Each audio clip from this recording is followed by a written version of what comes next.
Okay, wonderful. Can everybody hear me? Thank you, everybody. My name is Monica Villafaña. I'm the Director of Client Relations and Executive Services for Great Minds in STEM. And I am very happy to be here with you. Thank you for joining our information session on nominations.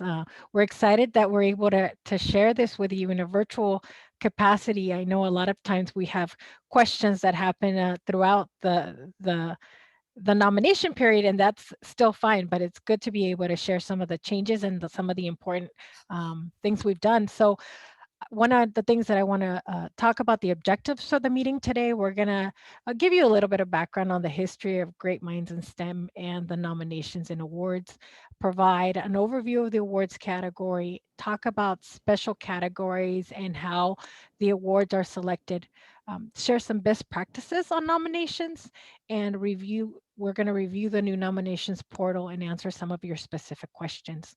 So one of the things that I would like to ask to see if you could share with me or share with us right now, and you'll meet a couple of members of our team in a few minutes, but I would like to know if people can let us know if you are from industry, if you can type in the chat, industry, government, military, universities. We'd like to kind of understand who's here so that we can help support uh, your questions. So if you don't mind sharing with us where you're from. Okay, we have universities, industry. Okay, wonderful. Industry, fantastic. Corporations. Okay, wonderful. Thank you.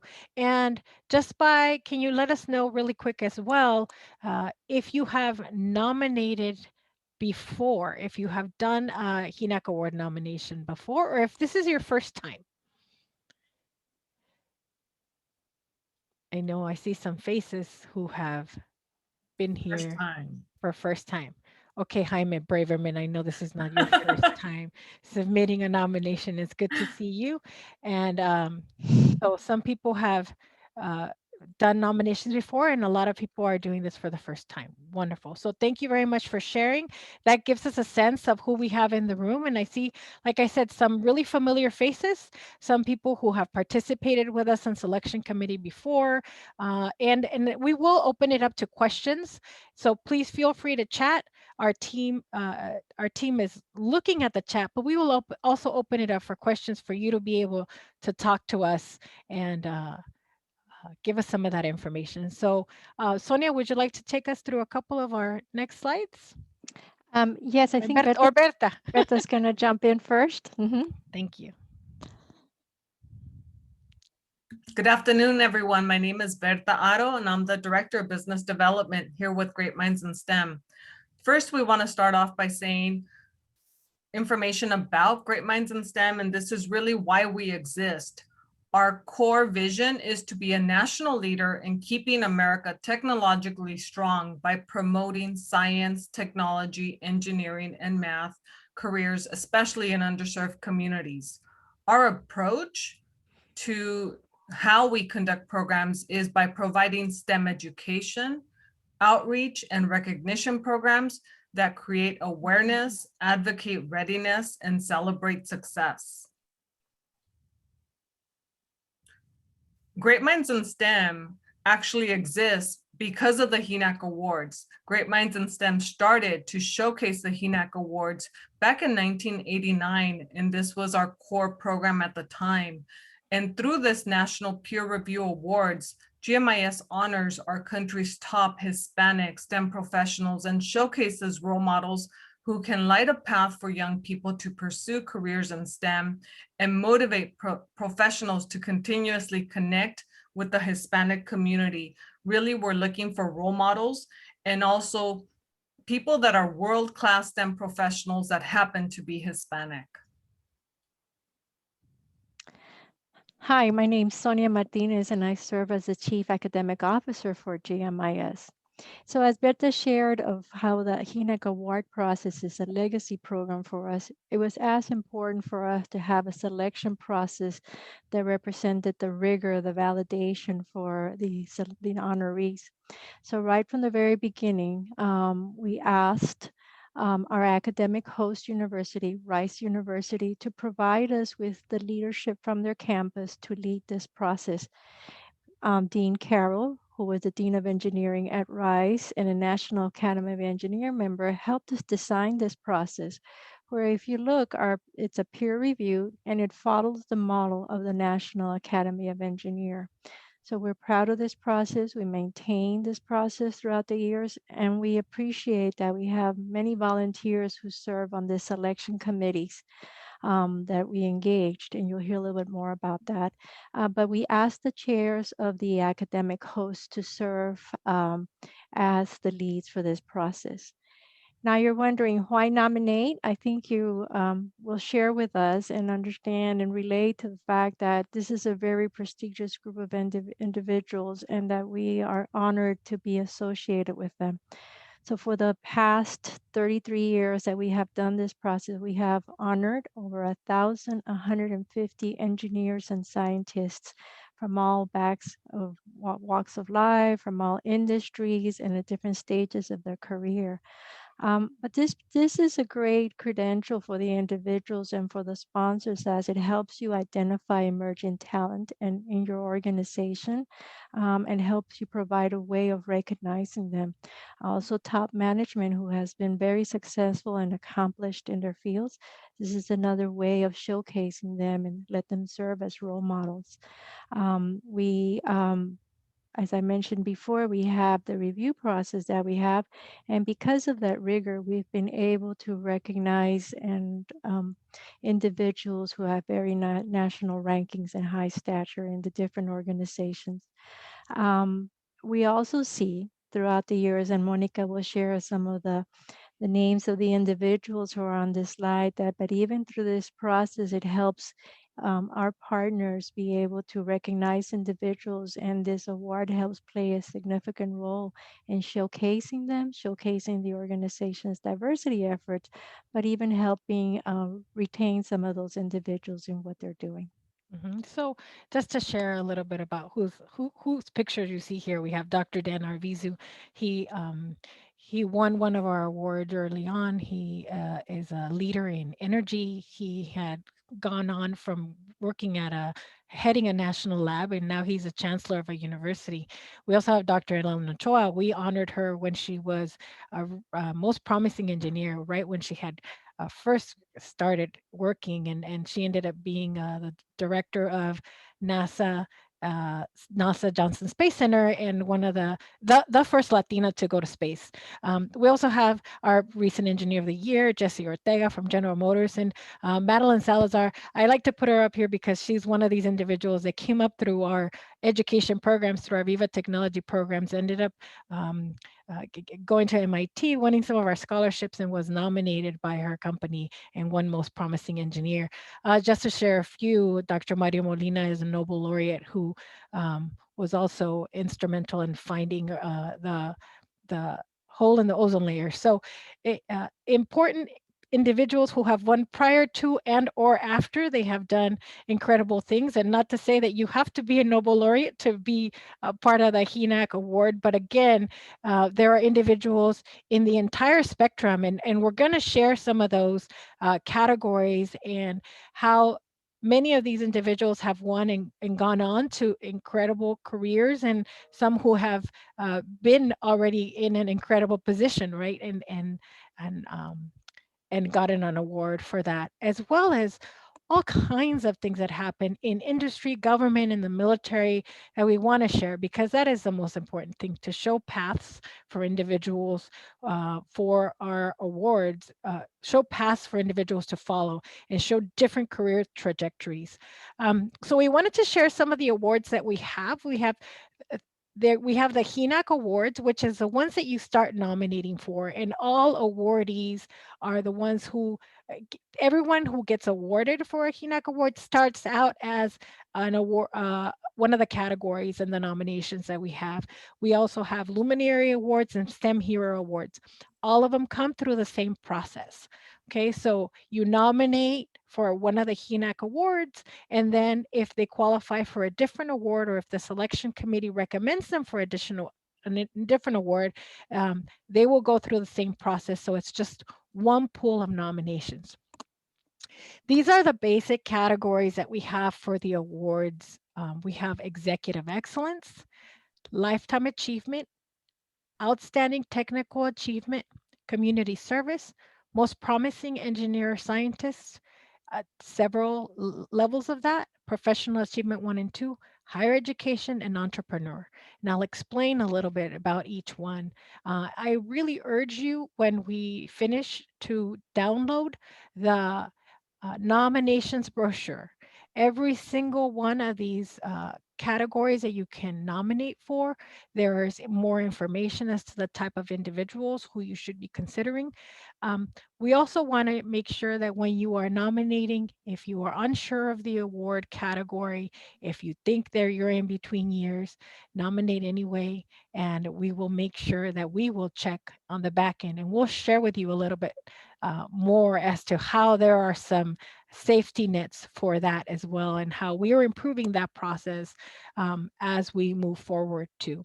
So executive excellence, you're really talking about your vice presidents and hires, leaders in your organization who are leading in STEM. So it could be, again, a head of HR for a company.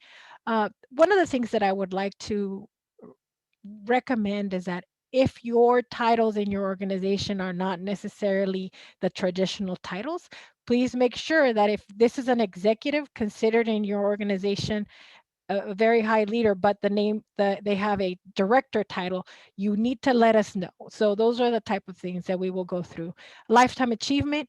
This is for individuals who have 30 plus years in their careers, and they are not an executive. So typically, if you are an executive, you're in executive excellence, but there are individuals who have done incredible things throughout the careers, but have not gone into executive management.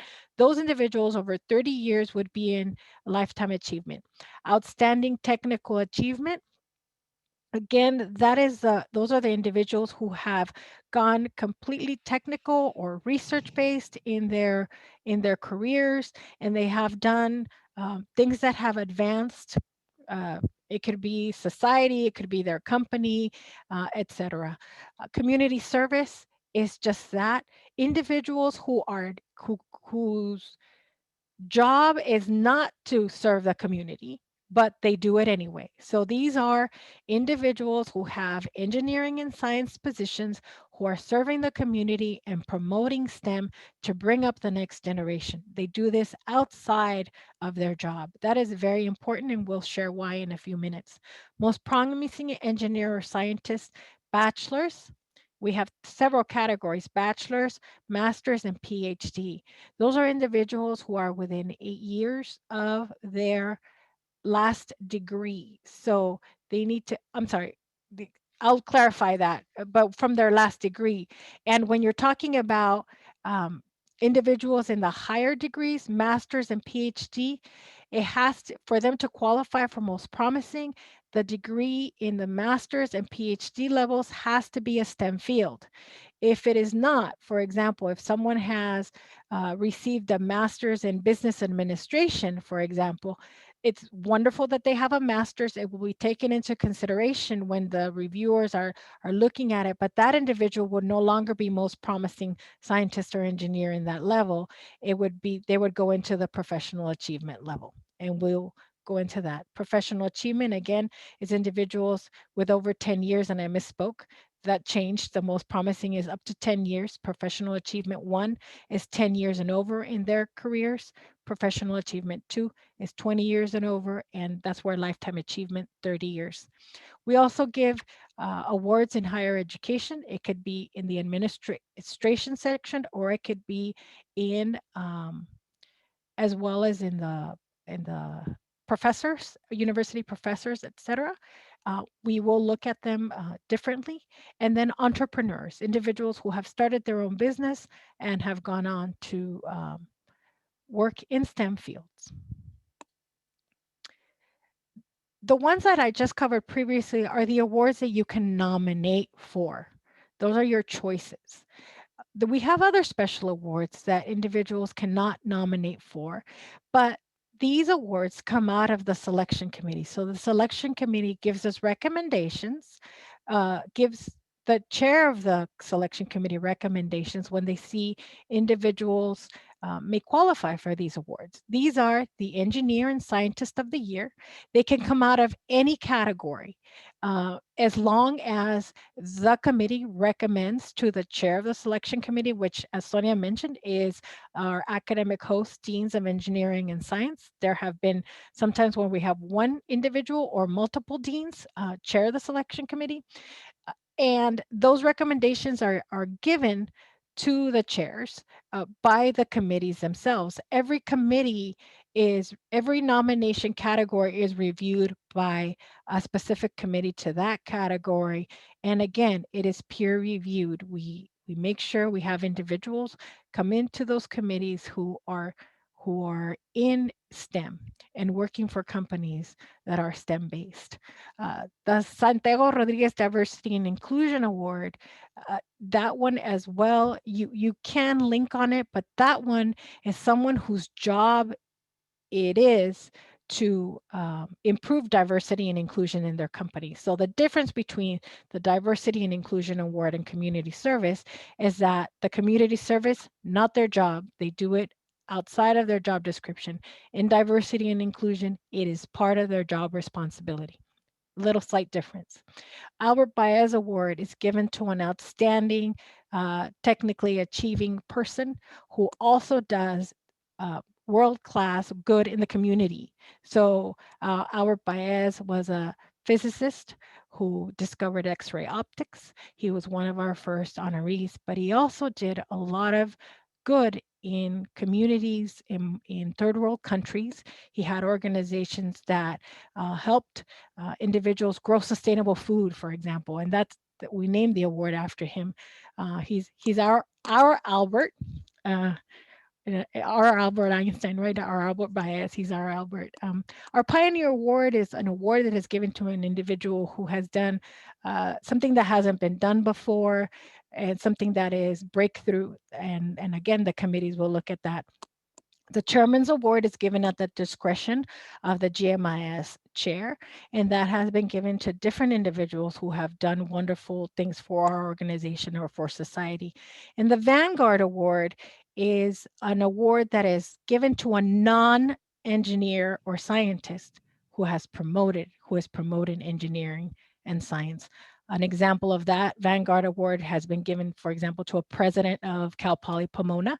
He won one of our awards for all the work that he did in improving the engineering and science for underserved students here in Los Angeles County, where I live. And that award was given a few years ago. These special awards are not given every year, and they are at the discretion of the committee.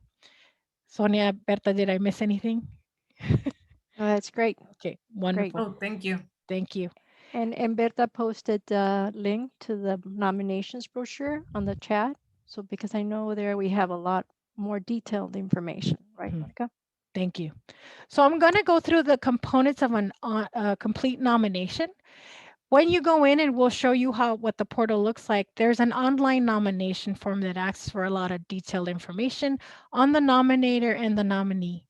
There's a nominator statement, a resume, a full job description, an organization chart, a biography, letters of recommendation, a high-res photograph, and then key research, synopsis, and articles about the nominee. So I will go through some of them right now and give you some pointers into some best practices for the nominations. Consider your nominator statement your most important document. This document should really guide the reader through the nomination. Your nominees are being reviewed by a group of peers. However, they may not understand your industry as well as they do theirs, right? So one of the things that we need the nominator statement to show is, tell us why it's important, why you are nominating this individual, and what are the important things that the reader should focus on when looking at the nomination. Maybe it's something that's very important to you and to your industry that the reader may not know about. It could also be, for example, that they are working in a classified environment, and you can have the nominator statement share information in a way that's not classified that can tell the reader why you're not including all of their full job description, or why not you're not including the full organization chart, right? So guide and let the person know who's reading it why this individual is deserving of this award. Do not, if you cannot share an organization chart, please do not leave it blank. There are some people who have called and said, we do not share it because it is classified. Many military agencies or intelligence agencies can't really tell us the exact job that an individual does, or the exact organization of that agency, for example. Please do not leave it blank. Please just put in something that says organization chart and let the committee know that you are unable to share it because it is classified. Again, universities have also asked, how detailed do you want the organization chart, for example?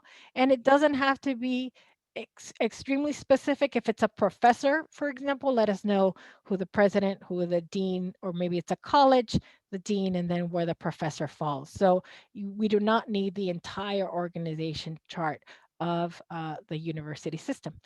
When it becomes really important, the organization chart is for those executive level positions, or if people can show progression to management or upward mobility, that's when people look at that as well. So again, for those executive positions, it's important to showcase the organization chart. A bio, no more than 3 pages. Please make sure your font is large as the individuals are reading it, that it's legible. We ask that you not make the fonts too small. 12-point, 11-point font would be the smallest. And make sure the information that is shared in the biography, it's something that the individual would be comfortable sharing. So with the public. And again, a lot of times we want to understand their journey, but it's hopefully it's something that is, we've received some pretty sensitive information sometimes, so we want to make sure that you are, the individual who's being nominated is comfortable. Recommendation letters, there's a minimum of 3 and there's a maximum of 5. This is in addition to the nominator statement. So the nominator actually gets an opportunity to write a letter as well from the statement, but it's not considered one of the 3 letters of recommendations. Okay. Photograph. Please, when you submit a photograph, we ask you if you can submit a photograph that would be good for an announcement, and that it is something that would represent the individual and your company well, because it is a quick turnaround sometimes for us to announce the awards and to get the award information up online. So it would be really important for you to showcase a photo that will work for making that announcement. The key research synopsis, it is mandatory only for the Outstanding Technical Award. Sometimes it is included for education awards, for example, and etc., but it's not mandatory except for the Outstanding Technical Award.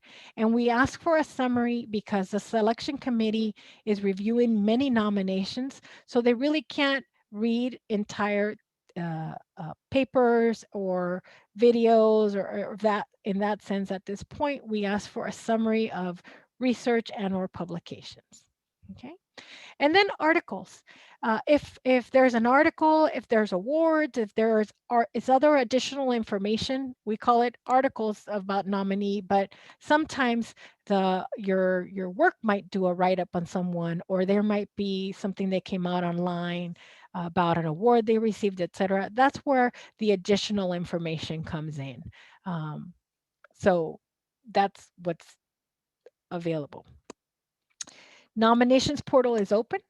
The deadline for the nomination is the 28th of May, 2021. So I wanted to see if we can take a few minutes to answer some of the questions that we have right now about the category, Sonia, and about that before going into sharing the portal. So please feel free to unmute yourself. We'll take about 5 minutes for questions on the categories. And then I know maybe Berta, we had a few that I saw coming Yes, through the chat. one individual asked for the most promising advanced. If it was both engineer or scientist, like if they had to be both, and I clarified that it's not. It could be most promising advanced engineer, most promising advanced scientist. Mhm. Typically, what we have done in the past is that we usually have roughly between 45 and 50 individuals who end up being honored. It's not just one award. Sometimes the deans will recommend multiple awards. So what happens with the selection committee is that the selection committee itself gives their top ranking individuals to the deans of engineering and science, and sometimes you have multiple individuals who receive the awards, and they look at scientists and engineers. So they could end up awarding a most promising engineer and a most promising scientist, or several most promising scientists. So it's or depending on their background. Somebody Yeah, asked. that was my question. If there's only one award, or if there is one for engineers and a separate one for scientists. Yes, and Most sometimes advanced. yes, and sometimes we have given multiple in engineering and multiple in science. So for example, if there is a outstanding technical that goes for many of the categories. Sometimes there is a person who comes to the top who's in a national lab, and then it could be a corporation. So that has been, it's up to the deans how many awards they give. And yes, we can have multiple awards in every category. Okay, usually the ones that do not have multiple awards are the engineer of the year and the scientist of the year. When those are awarded, that is one individual. Okay, but other categories may have multiple awards. Monica, here's a question. Can you Okay. explain the difference between outstanding technical achievement and professional achievement 1 and 2? Sure. So individuals in professional achievement, you are looking at their career trajectory, right? So were they upwardly mobile? Where did they get to? What are they doing within their organization or their university or the government? What is it their career trajectory? Why is it important for them to get an award in within the time frame from the time that they started, right? So they've been in the working for 10 years or 20 years, and they've done X, Y, and Z. It doesn't have to be technical for professional achievement. However, it can be. So individuals may be nominated for more than one award, and I don't think that I've said that already during this webinar. No, you have not. So individuals can be nominated for more than one award. So individuals could be nominated in professional achievement because what they've accomplished in the time frame that they worked is important for your industry. You will tell us why, and that's why that person is nominated in that category. However, if there is a technical component to that, and that goes for also most promising engineer or scientist, and the professional achievement categories, they might qualify as well for an outstanding technical achievement award. Okay, and the technical achievement, again, it could be research, it could be enhancing technology in an organization, they could have invented a satellite. I mean, it could be anything, right? That is technical. So the professional achievement does not have to be technical. Quick question, Monica, just to follow up on that really quick.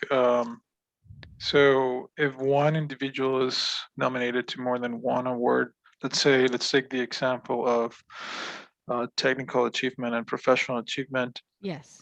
Would you need, or would two separate nominator statements and letter of recommendations be required? One, like, addressing the specific award? You do not need, it's one nomination, and you get to click both awards. Now, what I would tell you is that because outstanding technical achievement is the one that requires the most information, you would want to have you need to meet the criteria of all the category, right? So you would need to meet the requirement of showcasing their research. So you would have to give us the synopsis of their research because you're putting this individual in outstanding technical achievement, but that individual can also qualify in the professional achievement. So err on the side of giving us the one that has the most requirements, but most of them are the same. Like we said, the only one outstanding technical achievement has that one extra. And you can err on the side of caution and include that synopsis of key research.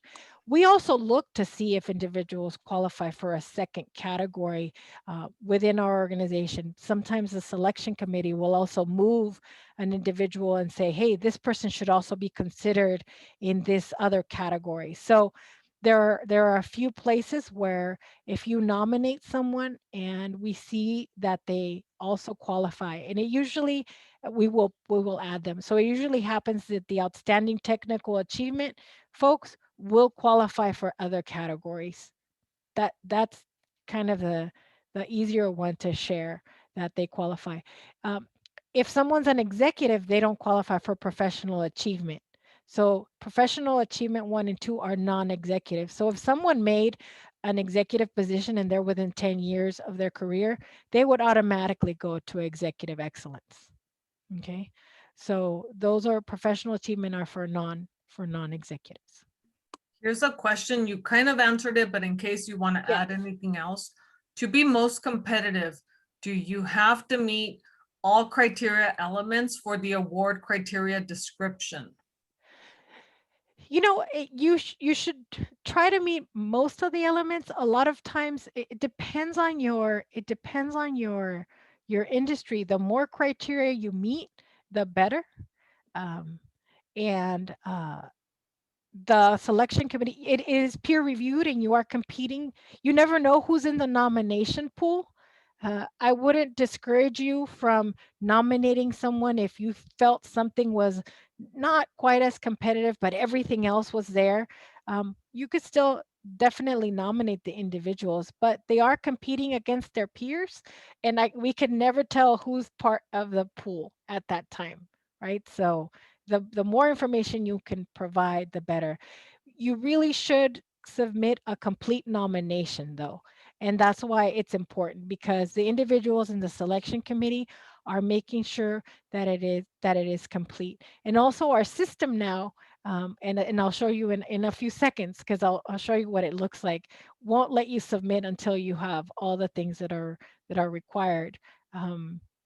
So I'll share that. Is there another question for No, now? I don't think so. Okay, so I'm going to show you where you can access and where you're going to be able to upload the nominations. So gmisaccess.org, it's the portal that we've created to allow individuals to interact with us in many different ways. And when you go into GMIS Access, you're going to log in and create a password. And it's going to let you into a portal. So you would register where it says register now, and you would create your own password. I already did it, so I'm going to log in, and it's going to bring you to a dashboard that welcomes you, and you can see if you work with our scholars, if you want to look at our careers, our students go in here, HENAC Award nominations process, our College Bowl. We just ran our big competition through this portal. So you're going to click on HENAC Award nominations. When the selection committee opens, and if any of you will be participating in a selection committee, you would log in as well, and there would be a different box. We removed that for now, because right now people are uploading nominations. So this would welcome you to the nominations portal. It has the home, it has a few instructions. This portal will save your progress. You can come in and out and look at the nominations that you have. You can see if you have all the documents in. It has a few little tips on what you would need to do, 1, 2, and 3. And then at the bottom, you will see the nominations. You also have my email here.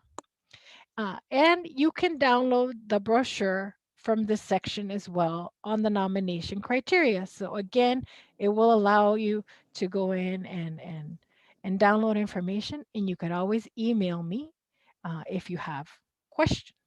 So you would start a nomination, and it would either tell you to add a nominator. If it's your first one, you add a nominator, and you put down information on the nominator and you hit submit.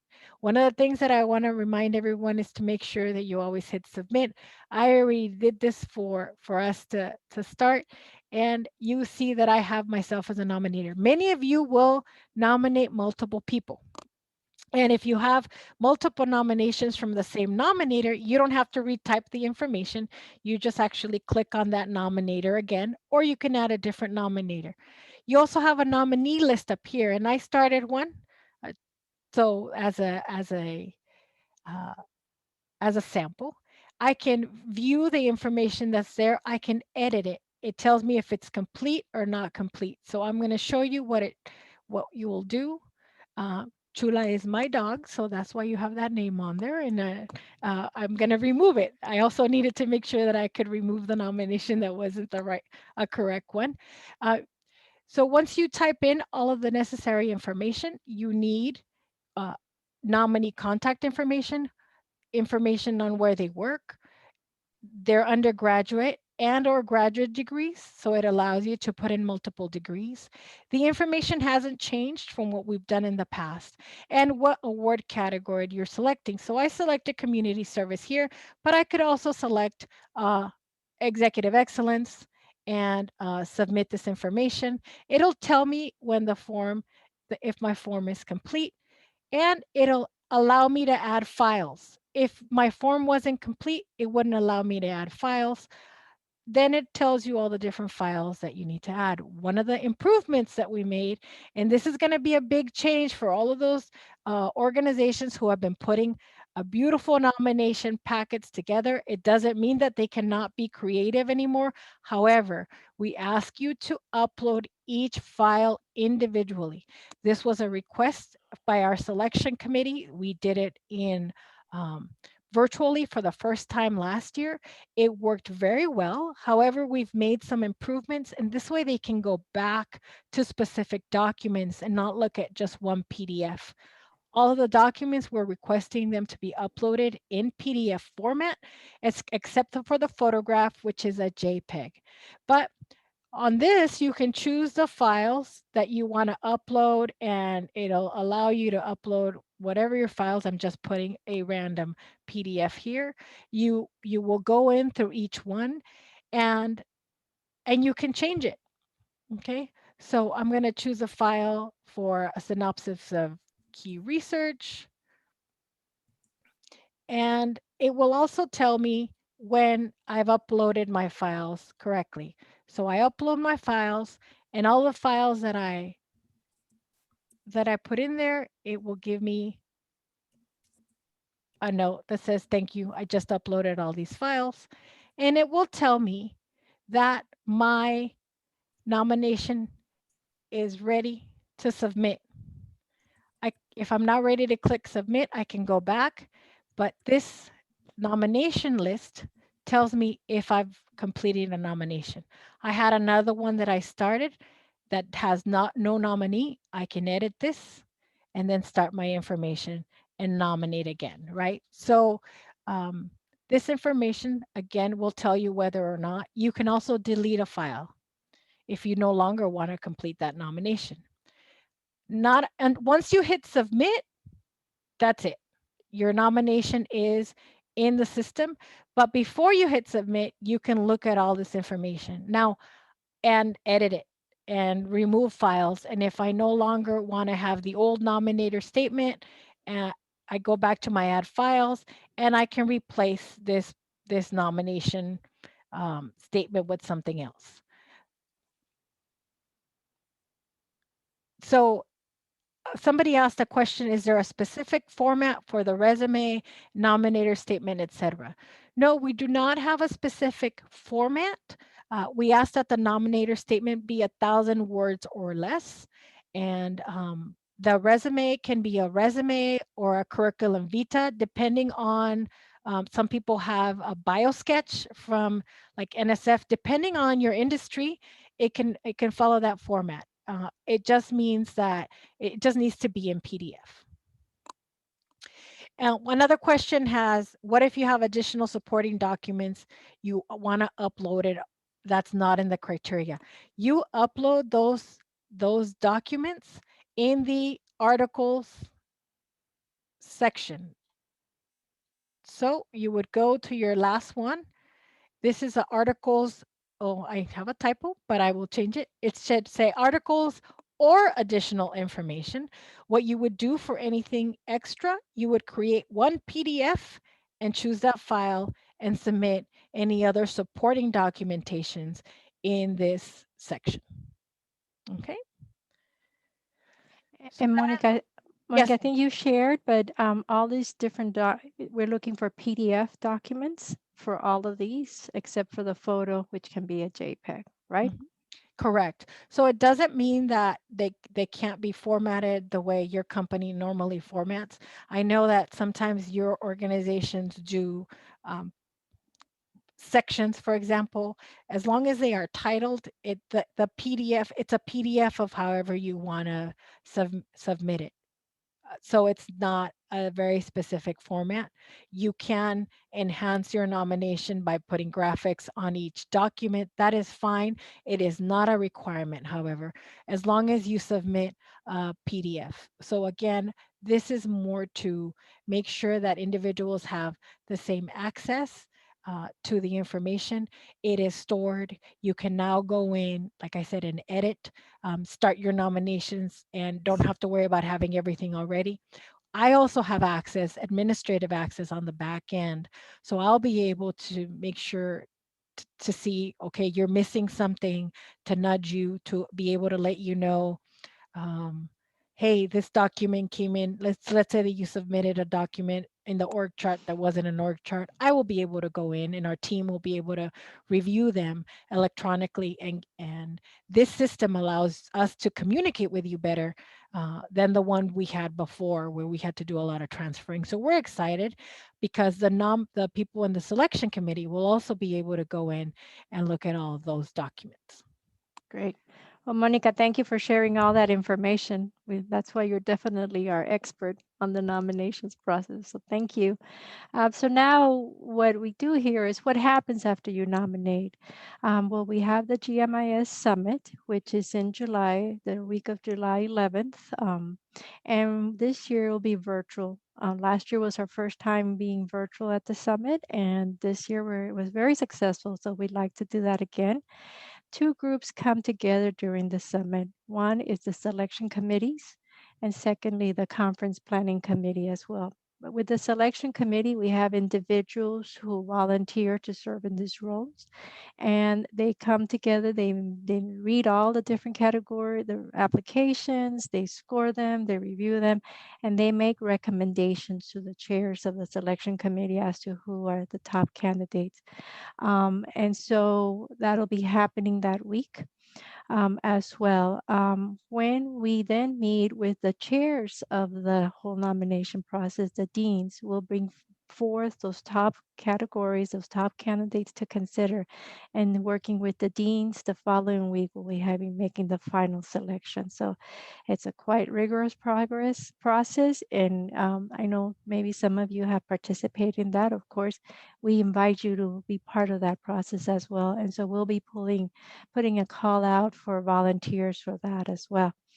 So now we've gone through the process of selecting our honorees, and so we expect to make announcements the first week of August.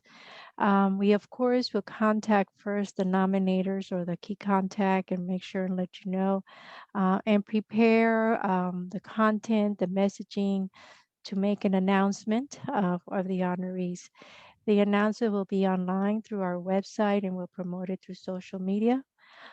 So it's a big showcasing, as you all have experienced. So we're very excited to get to that part of the process. This year, we promise that everybody who nominates will get a nomination certificate by the end of August. It's something we traditionally do. And of course, from this point forward, we begin preparing to recognize all the honorees during the GMIS conference, which will be virtual once again. And we make sure and have that effort. And Berta will join right in. This year's 33rd Annual GMIS Conference, First Class Diversity, World Class STEM. This is where the class of 2021 will be honored. Our conference dates are October 11th through the 22nd of this year. It is going to be 100% virtual. And similar to what our footprint last year, we have a 2-week lineup.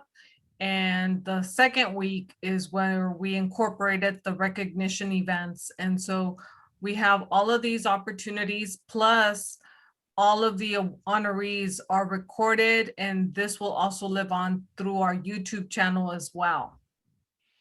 And definitely, if you would like to see some of the recordings of how we showcased our honorees, they're available through our GMIS, greatmindsandstem.org website, and there's links to that to our conference section. And you can see all the different ways we honored our honorees, and they had opportunities to thank individuals, and there were video showcases, etc. So we're very excited to be able to share this opportunity with them and to capture that again this year.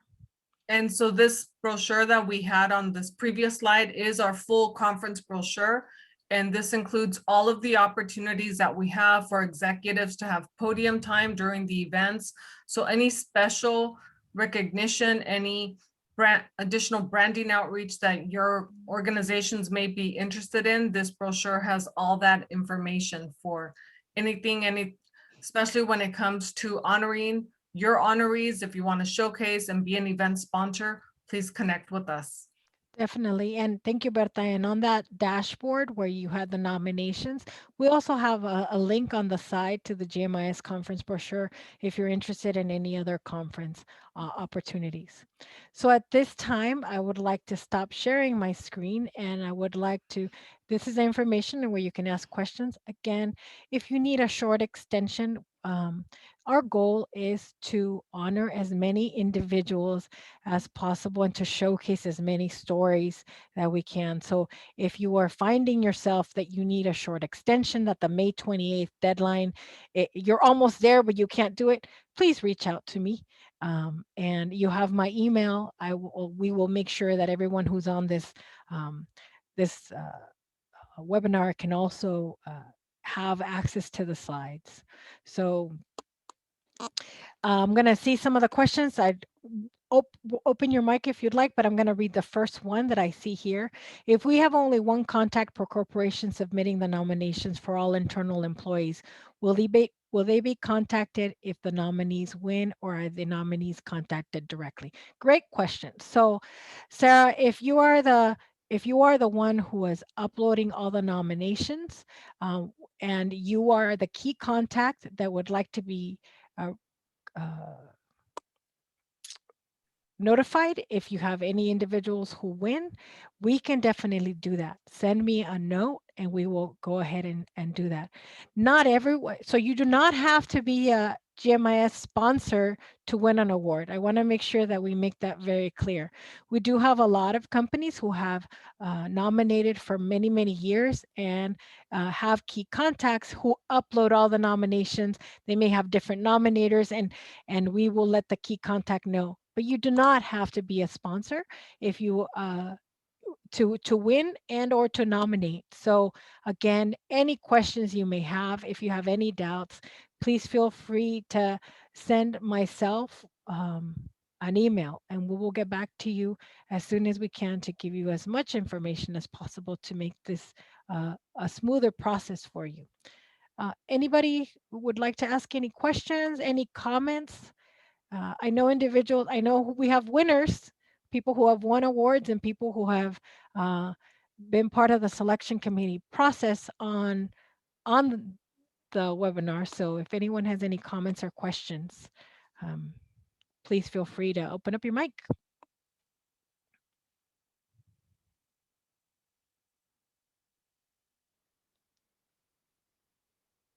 Nobody. Okay. Well, yes. I answered what people had. Okay. Anything else that I may have forgotten, Sonia or Berta, to share with our wonderful group? No, I believe think so. we're good. We're Okay. good. We're excited. We look forward to seeing the nominations come forward. Yes, definitely. So we look forward to seeing the nominations again. My email is mviafanya@greatmindsandstem.org. You can also reach Sonia and Berta or info@greatmindsandstem.org, and it'll be redirected uh, to me. So please, thank you so much for being part of this presentation, and we look forward to seeing all of the incredible stories that just keep getting yeah, better and better every year. So on absolutely. behalf of our organization, thank you. We'll stay with you. We're going to stop recording and